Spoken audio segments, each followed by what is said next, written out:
Hey, what's up? This is Ricardo at Parts People, and in this video, we'll outline the steps for completing a part replacement on your Dell PC. Visit our website and use this coupon for a 5% off discount.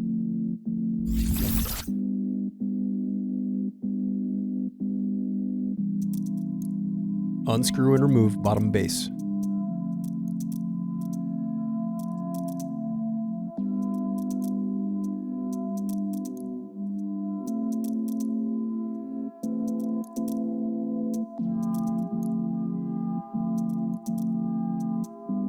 Now unscrew and disconnect battery.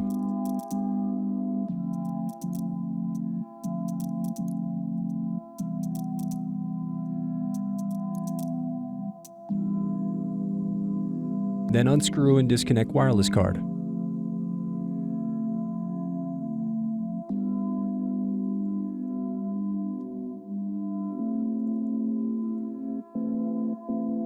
Thanks for watching. Don't forget to like and subscribe if you enjoyed this video. And if you need more, check out this playlist to watch other tutorials for your laptop. You can also click here to find parts for your laptop at partspeople.com.